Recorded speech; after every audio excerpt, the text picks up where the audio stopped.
নমস্কার, মেঘের বইযাপনের এই পর্বে আপনাদেরকে স্বাগত। আজকে আমরা একটা সিনেমা নিয়ে কথা বলবো। আমি আগেই বলেছিলাম যে আমরা সবসময় যে খুব বিখ্যাত বা সদ্য রিলিজ হওয়া কোনো সিনেমা নিয়ে ইঞ্জিনিয়ারের কথা বলবো না। আমরা ইঞ্জিনিয়ারের কথা বলবো যে সমস্ত সিনেমাগুলো হয়তো খুব একটা নামডাক নেই বা হয়তো অন্য কোনো দেশের অন্য কোনো ভাষার, অথচ সেই সিনেমাগুলো খুব ভালো সিনেমা। আমরা যেমন বড় পরিচালকদের সিনেমা দেখব, একই সঙ্গে আমরা কিন্তু খুব ছোট, তেমন সেই অর্থে নাম না করতে পারা কিন্তু খুব ভালো পরিচালকদের সিনেমাও দেখব। আজকে যে সিনেমাটি নিয়ে কথা বলবো সেটি গত বছর রিলিজ হয়েছিল 2025 সালে। এটি একটি নরওয়েজিয়ান সিনেমা। এটার নাম হলো দ্য আগলি স্টেপ সিস্টার। এই সিনেমা পরিচালনা করেছেন এমিলি ব্লিকফেল্ড। ইনি একজন নরওয়েজিয়ান পরিচালিকা এবং মুখ্য ভূমিকায় আছেন লি মাইরেন আর থিয়া সোফি। একটা অদ্ভুত ভালো সিনেমা, মানে অভিনয়ের মাস্টার ক্লাস বলা যেতে পারে। মূলত লি মাইরেনের অভিনয়, মানে মুখ্য চরিত্রে যিনি অভিনয় করেছেন একজন মহিলা।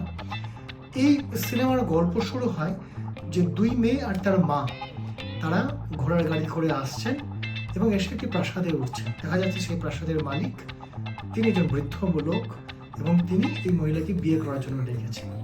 আসলে কি হয়েছে, এই মহিলা বিভিন্ন একসময় বিশাল বড়লোকের স্ত্রী ছিলেন, বিশাল বড়লোক ফ্যামিলি থেকে তিনি এসেছিলেন, কিন্তু যে কোনো বিভিন্ন কারণে তার সমস্ত অর্থশূন্য অবস্থায় তিনি চলে এসেছেন এখন, এবং তিনি এই বয়স্ক ভদ্রলোককে বিয়ে করছেন কিছু অর্থের আশায়।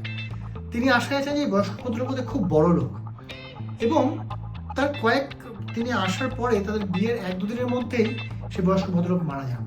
এবং এই মহিলা এবং তার দুই মেয়ে জানতে পারে যে এই বয়স্ক ভদ্রলোকের আসলে কোনো টাকা পয়সা ছিল না, বরং তার মাথার উপর অসংখ্য ঋণ। এই অদ্ভুত পরিস্থিতিতে এসে মহিলা তার সামনে কোনো দিশা খুঁজে পান না।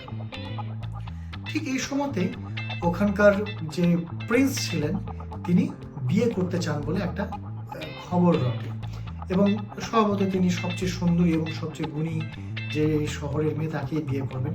এখানে সিন্ডারেলা গল্পের সঙ্গে আপনারা নিশ্চয়ই পড়েছেন, এই সিন্ডারেলা গল্পের সঙ্গে অনেকটা মিল আছে।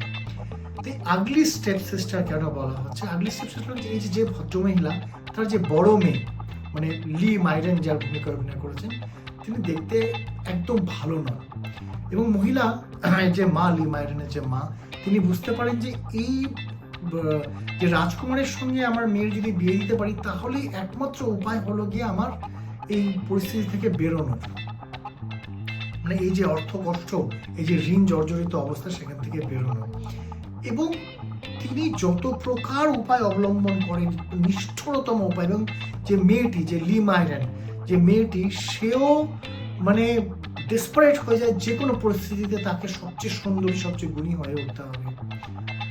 এবং সিনেমার গল্প এভাবে এগোয়। সিনেমাতে প্রচুর নৃশংস দৃশ্য আছে, যেখানে দেখা যাচ্ছে মেয়েটির নাক সেট করার জন্য মেয়েটির নাক কেটে ফেলা হচ্ছে। এবং সেই যুগে মেয়েটিকে রোগা করার জন্য আগেকার দিনে আপনারা জানেন যে এইরকম একটা প্রচলিত ধারণা ছিল, ভুল ধারণা, এই কৃমি খাওয়ানো হতো মানুষকে রোগা হওয়ার জন্য।